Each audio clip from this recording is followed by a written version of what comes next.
Hey, Greg, I'm excited about our guest today. Oh yeah? Yes, we've Yeah. got the Basic Center program Mm, coming today. it's a great program for youth homelessness. Yes, I know very little about it. Me too. Very excited to hear what they have to say and tell us about it. It should be good because I don't know if there's an issue. Usually, I don't hear much about it. So I'll be curious to know the numbers to see, if it is a big thing in Rhode Island and Newport County or Right. I'm interested in the under 18 aspect. mm, As a parent, I know until my kids were 18, I was responsible for everything. Signing papers, the going to the doctors, everything. right. So I'm curious how this works with youth under 18. I'd like to know their definition of homelessness. What constitutes what constitutes as a youth being homeless? I'd like to know their take on that. Yeah, I think we're gonna have lots of questions for I them. think so. Ready? I'm ready. Without further ado, today with us from the Basic Center program, we have Janae Pereira and we have Caroline Dierberg. Um, Janae is the youth advisor supervisor and Caroline is the youth advisor. So welcome. Thank you for joining us today. Thank you for having us. We're super excited to learn about the Basic Center. It's right up our alley dealing with youth and youth at risk. So I think we're both very excited. Yes, very much, very much. To start off, can you tell us a little bit about the Basic Center program? Caroline, do you want to take that one? Yeah, sure.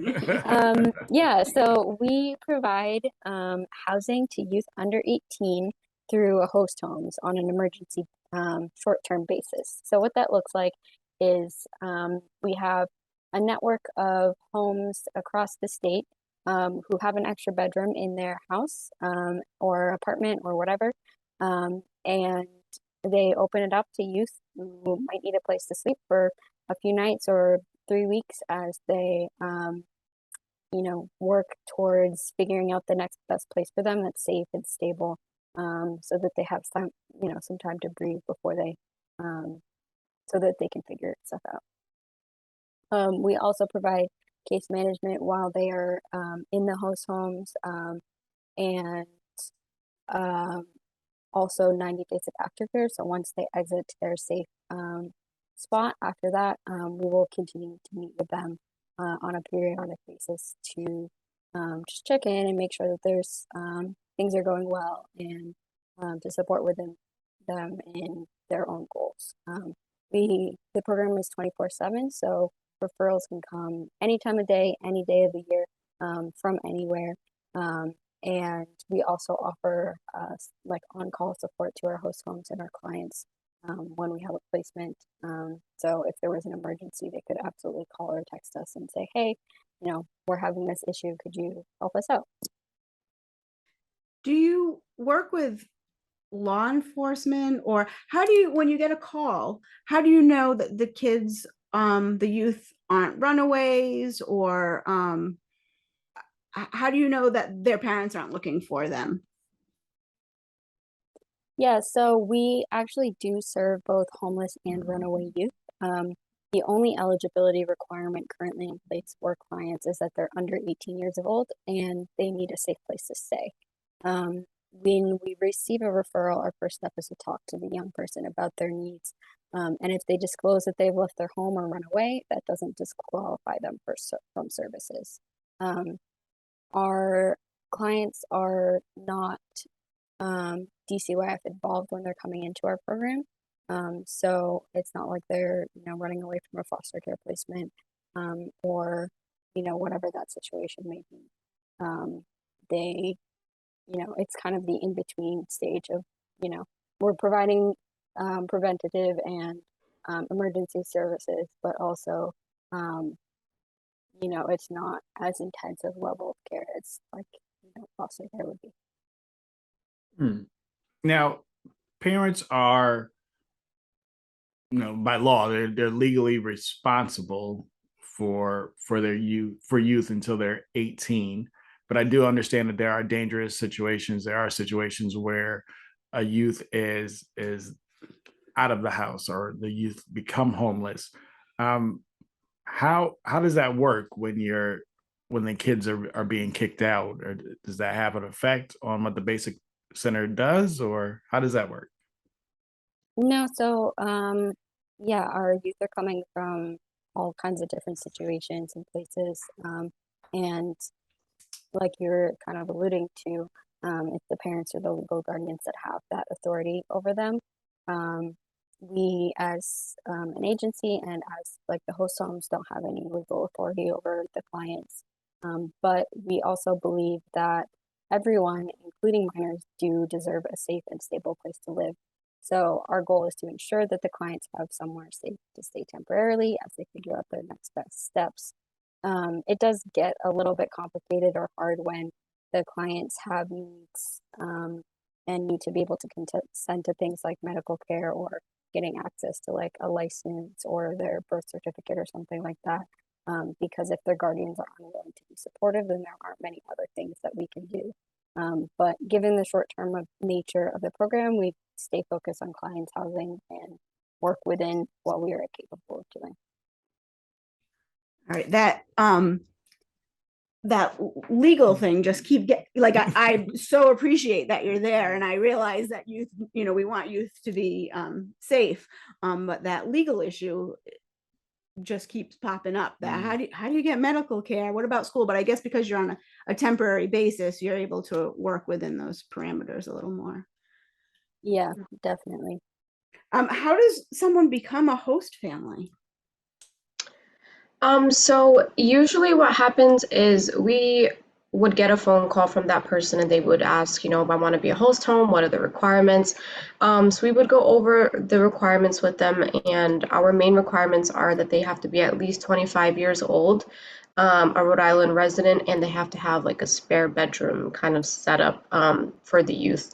And once we kind of do like that screening, there is an application process where they would fill out an application and get some background clearances done. So they would get their BCI done, their fingerprints done, and a DSWIFT clearance done, just so that we can make sure that they've never been involved with DSWIFT before. And then there are a series of interviews that we do with the potential host home just to kind of get to know them better, get to see why they wanted to be a host home, how they think that they can help and support homeless youth. And then we do have a training that we do. So we have like a series of trainings that we do. Some are on like trauma, on boundaries, just kind of like different trainings that would be helpful for them to know, and some information that they can get to be able to use when they do have a youth placed in their home. So that's basically kind of like the process, like a screening, application process, series of interviews, and then our training. And of course, there's some documentation in the process. But it's actually a relatively quick process. It doesn't take too long to become a host home, which is good because we definitely need host homes. So we didn't want to make the process, too long, so that we can, have as much host homes as we can. Now, can a host home or host family, can they, I don't want to say, can they choose like the age range they want to take, or can they do that or specify, what they're willing to allow in their home? Or is it once you become a host home, you're just a host home for the cause? I would say that some people may have a preference in terms of like an age range, but we do serve youth under the age of 18, and that's really the population that we're working with. So if there was a host home that did have a preference of, 15-year-olds, we would probably try to work with them to just really let them know that there is a need for like all of the ages under 18. That way, whenever we do have like a referral, we would be able to call them and say, this is the situation, and have them be kind of more open to helping a youth that's kind of out of their age range. Because we don't, we can't control what referrals we get and how old these youth are. But there is like a wide range of, ages that we do kind of support in the program. How young do you support? We support 12 to 17. Mm. Are host homes, can they have children in their home? Yes, so Their they own can have children? biological children Yep. as long as they have an extra spare bedroom for the youth. That then that's what we would be looking for. Yep. Can you tell us about your home-based service to prevent like the separation of youth and family? Yeah, so at the outset of when clients are placed in the host homes, we start immediately having conversations with them about who's in their circle. So who do they trust? Who might they feel comfortable trusting, and who's supported them in the past? With small things or big things, whatever it is, we're trying to make um, have an understanding of who you know is gunning for them and is willing to support them. If their family is part of that circle to them, then we will work to make sure that if they choose to move back with their family, that that transition is as safe and as secure as possible. So that looks like talking with young people about their needs, potential safety planning, and as they're willing, providing mediation between them and their families, or anything else that they might identify as something. I would go back to my family, but I need like to be certain of X, Y, and Z, or that whatever it is that they think that would be instrumental in making that change possible. And not all young people want to go back with their families, which is completely fine. We're not trying to push them into anything that they're not comfortable with, since we really value their own experience. They know themselves best. So we're just doing our best to support them in that and follow their lead. Oh, I'm sorry. No. I thought you were going to say something. No, I was going to say something, but from your answer, and then jumping back on the previous question about host families, what is the length of stay for a host family? What is the commitment from a host family or a host home? I should say. I'm sorry, not a host family. So the host homes are committing to having the youth in their home for 21 days. So that's the program structure that we have. So when they are getting licensed to be a host home, we are letting them know that the program is 21 days. When you do get a youth placed in the home, it would be for that 21 days. And, in the midst of that, we would be working with the youth to try to identify like a long-term or like a safe, other place for them to go. And But oh, I'm sorry. I was just going to add to that they can take one placement, and then if they decide that that's not for them, then we'll be sad, but that's okay. But if they want to continue to stay open to more placements, that's fine. But each youth stay is 21 days at the maximum. And you've mentioned how youth can say that they don't want to go back home, but even with the parent being the guardian, how does the basic center, how do you deal with that? How do you deal with a parent saying, no, I want this youth home, and the youth saying, I don't want to go home? What are the steps that are taken out when that happens? Yeah. So unless the youth gives their family or their parents contact information to us, we're not working with the family directly. So it's likely that, if that relationship isn't super healthy according to youth, or they don't want to go back home, then they're just going to say, I don't want you to talk to them, and that's fine with us. And we can't, our hands are, tied up at that point. So yeah, I think. Yeah. Thank you. How big of an issue is youth homelessness in Rhode Island? Yeah, so it's a pretty big issue.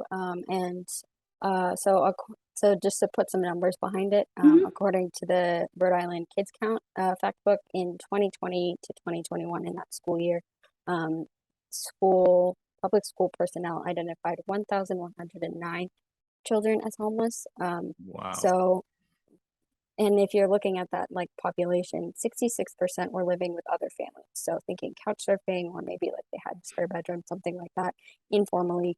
19% of them were in shelters, 14% were living in hotels or motels, and 1% were unsheltered.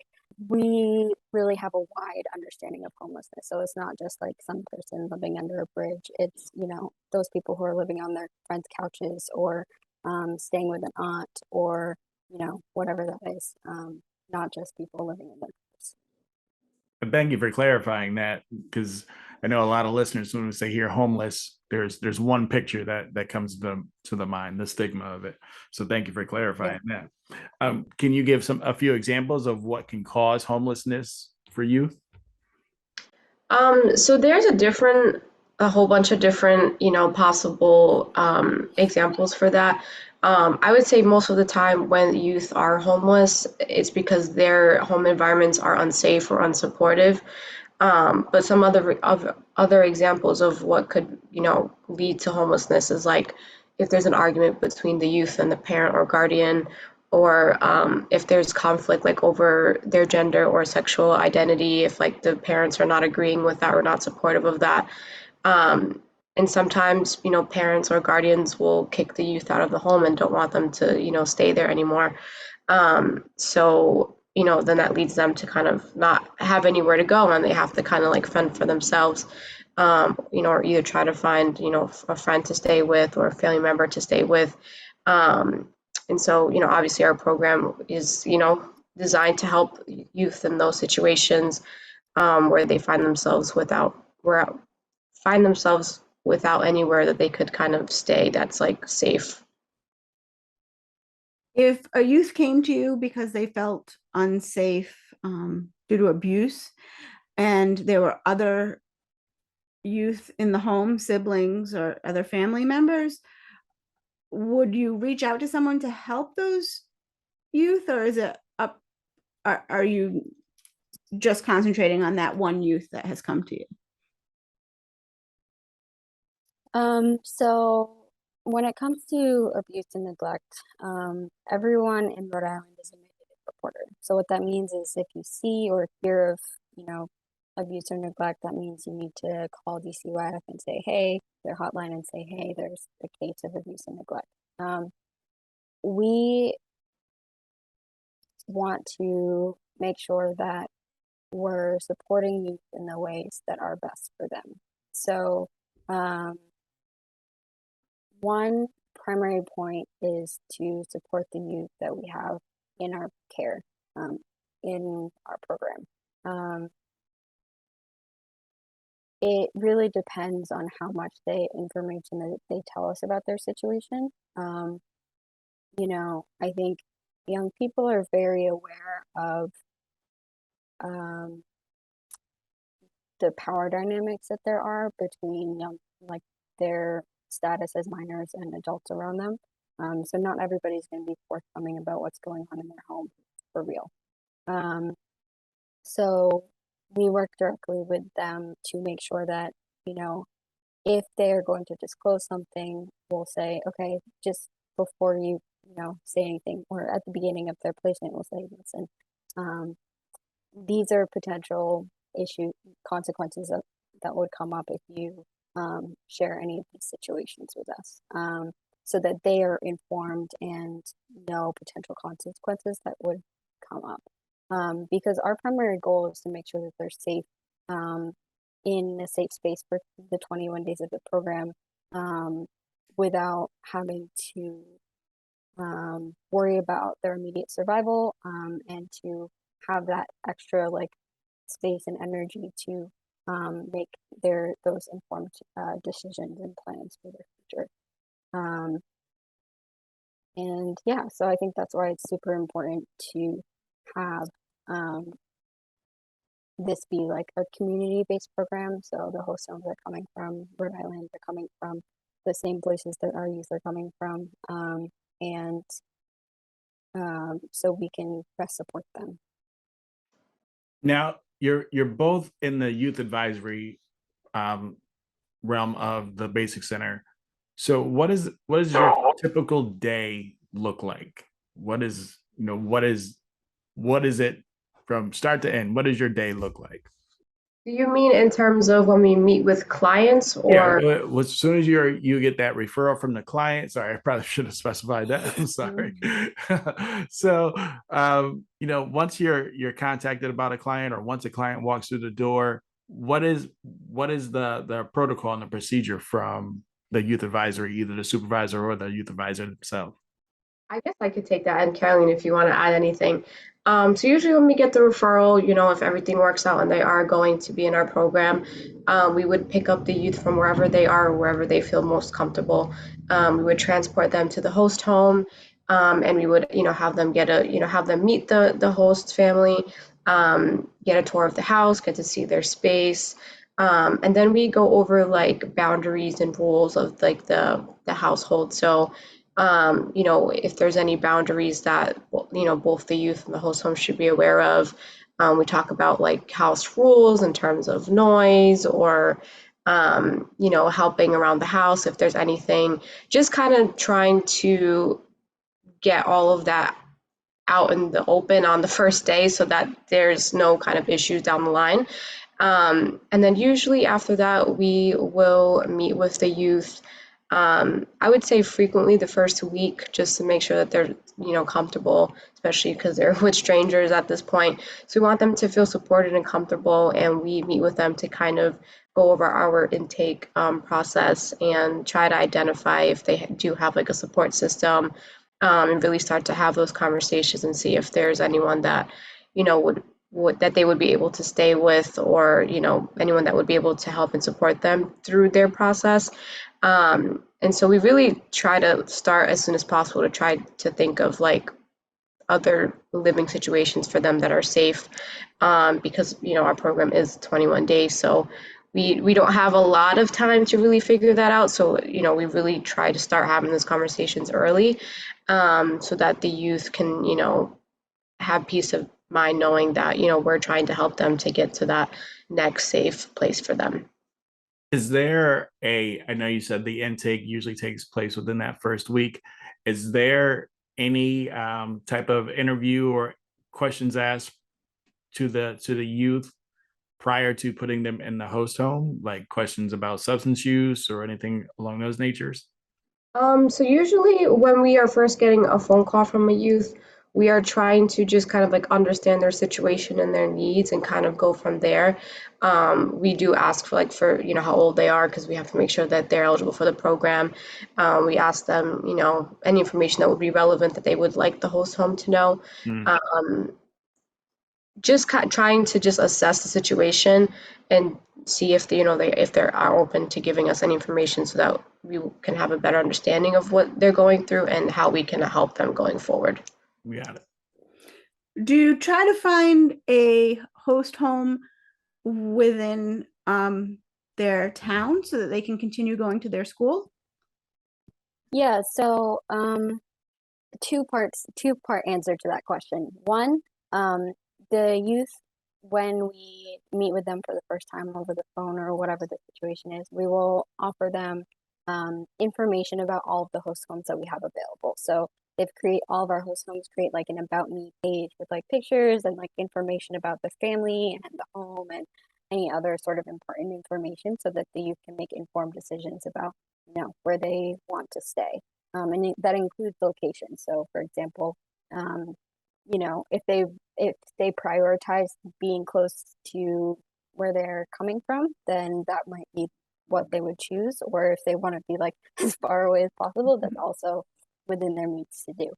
Um, in terms of school, um, so in Rhode Island and actually across the nation, there's um, something called the McKinney-Vento Act, which grants students who are experiencing housing insecurity the right to an education. And that means that schools are able to and are required to work with students who are homeless, staying in the school that they originally were in. So if they were homeless in Providence and then needed to go stay with somebody in Pawtucket, they would be able to stay in school in Providence. And between the Providence and the Pawtucket school departments, they would figure out the transportation of getting that student back and forth. Because yes, homeless students do have rights, and their school is important. It is. I just learned about that that law. Yeah. Yep. So being being new to like the Newport area, what are some ways that you're working to get the word out about the Basic Center program? So we have been, outreaching schools to let them know about the program. I feel like sometimes when we do, if and when we get referrals, sometimes they might come from teachers or from school staff. So we want to make sure that, local schools know about the program if they do come across a homeless youth. We've been outreaching like youth centers and after school programs, so like the YMCA's, Boys and Girls Clubs. Trying to give them information just in case they do come across a homeless youth and want to make a referral. We've been also having like information tables at local community events, like housing fairs or resource fairs, to let the different communities know about the program as well. And we will start to kind of like hang up flyers at different places like libraries, anywhere that has like a community bulletin board where we can kind of put more information out there. And we also do have social media posts on like Facebook and Instagram, letting the communities know about the program and if anyone's interested in becoming a host home. And we also have monthly partner meetings with agencies or organizations that we partner with that kind of deal with the same population. And that we kind of give them updates about our program, updates about our host homes, just so that everyone's kind of on the same page. And if they did ever, come across a youth that would need our services, that they would have that information to make that referral. So a youth could be from anywhere in Rhode Island and you would help them. Yep. And they would call you. They don't need to get themselves anywhere. They just need to be able to make the phone call. Yep. They can also text the number. I don't know if we advertise that, but it's a cell phone number, so you can text. You can also reach out just through the FSRI general intake line, and they'll send the person over to us as well. That's good to know. It is. I'm sorry. I'm taking notes here so That's I don't all forget. I think Caroline mentioned this too, but the referrals can come from anywhere. So it could come directly from the youth. It can come from, someone from the school calling. It can come from a service provider, friends or family. It can be really anyone. And I think that's really important because sometimes the youth, maybe they don't feel comfortable asking for help or kind of outreaching us. But if they have an adult or someone else in their life that, is able to help them with that, then we can take referrals from anyone. So Also, if an sorry, adult if an adult referred a youth, then you would reach out to the youth. yes. Okay. And yeah, and it like we have it set it up this way because we're trying to make it as low barrier as possible. So, if a youth has to get into housing, if the youth has to, reach out to like 3 different organizations to get this referral, and like that's not super easy or accessible or helpful for like emergency situations, which is what this program is designed for. So yeah, the call can come from anywhere, anyone, anytime. I am so excited that you seem to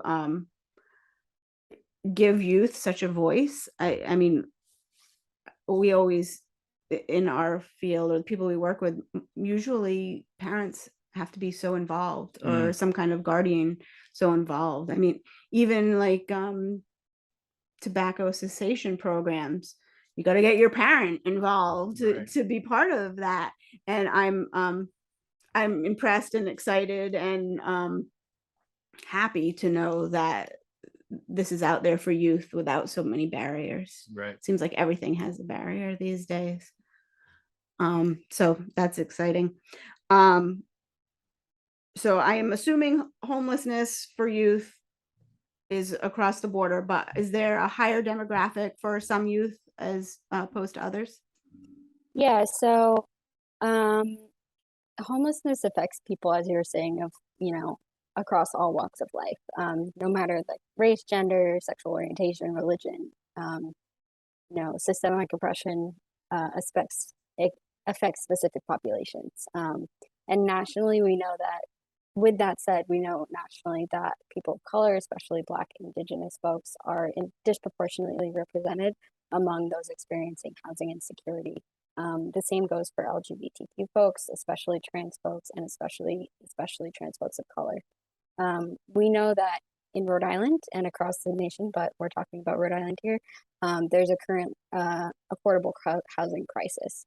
And since folks of color and LGBTQ folks have less access to wealth and often experience discrimination because of systemic oppression, then they're less likely to be housed. So for those reasons, that's why we make sure that all of our host homes are trained on supporting youth, no matter what, no matter their race, gender, sexualities, etc. And it's also why it's so important that the program model is based on community care and support, because it means that all of our host homes can represent the folks that the populations that we're serving.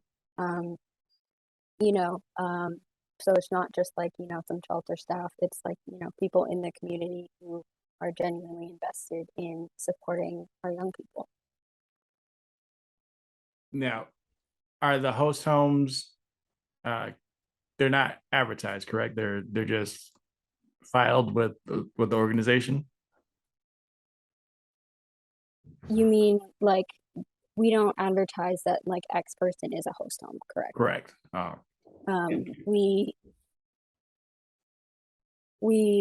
recognize that there are some situations where you need privacy and confidentiality.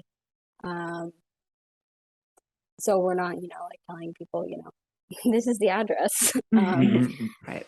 Obviously, in an intake, youth would know, but that's on a need to know basis. And yeah, I will say that we are working with some host homes currently on creating a video to help promote the Basic Center program and provide some insights on what a host home is really like from their perspective, and hopefully use that to provide some education and get some more host homes, because we desperately need them. That was going to be my question. Do you have enough host homes now? If 3 youth called today, would you have places to place them, or are you at a shortage of locations? We are at a shortage of locations, I would say. We have a couple of beds open currently, but our goal is to have hopefully 12 and across the state. So ideally, that's what we'll get to. We're working super hard to get there, but as it is kind of everywhere right now, recruiting for things like the Basic Center and also for foster care and stuff like that is super hard, especially because of the pandemic. Can you ever have enough? Really? Right, I know. Right, yeah. Yeah. How many do you currently have? We currently have 2 beds available. Do you ever take siblings? So our program, sorry, Janae, I'm just kind of answering all of the questions. So each youth needs to have their own bed and bedroom. So if there were a sibling or for example, a couple that got kicked out or something like that, we would be able to place them. But depending on the availability of beds, they might need to be in separate homes because it's 1 youth per home. So again, it's a conversation with them about, this is the situation. This is what we're required to have only 1 youth per bedroom. And here are your options. You can take those options or you can figure something else out. So a host home could never have more than 1 youth in it. If they had 6 empty bedrooms, there could only be 1. Yeah. Yeah. No, if they had 6 empty bedrooms, there could be 6 youth placed. Oh, okay. But if they had, but if there was a couple that came in or a sibling pair that came in, and we had 2 host homes with 1 bed each, they would have to be in separate host homes. Got it. Yeah. So we've learned a lot today about youth homelessness, the Basic Center program. One thing that I don't think we've mentioned is how would youth get in touch with you? How do referrals come in? How can we contact? So they would call our number that we have advertised. I can give it now if that would be helpful. Sure. So the number is 401-648-1887. Either myself or Caroline will pick up that phone, 24/7. So if it was, 4 o'clock in the morning, we would be available. If it was 8 o'clock in the morning, we would be available. And if there is a youth out there that is interested in our program and does need our services, they could always call or text us and we would get back to them. Or if anyone wanted to make a referral, they could also call that same number, and we would, see if we would be able to help the youth. And if anyone was interested in becoming a host home, they could also call that same number, and we would help them with the process. All right. I want to thank you both so much. This is a terrific program. I love that it gives that voice to youth. I really do. I feel like until you're 18, you really don't have much, or it seems that you really don't have much power over your life. So this is a great program. Yeah, I agree. Even when you talk to other organizations, they seem to overlook, or the youth voice is overlooked a lot. So giving that voice, being an organization that gives that voice, gives the opportunity to listen, it's probably something that the youth is really looking for right now. So I greatly appreciate the work you're doing as well. It must be Yeah, it must be hard sometimes. We often talk about how people in different professions unwind and take care of themselves. So I'm guessing that the two of you must have some good strategies for taking care of yourselves, or I hope you do. Thank you. Definitely. We're Yeah. with Mm. Thank you both so much. It's been super informative, and we're very happy to have met you and learned about the Basic Center program. Sorry.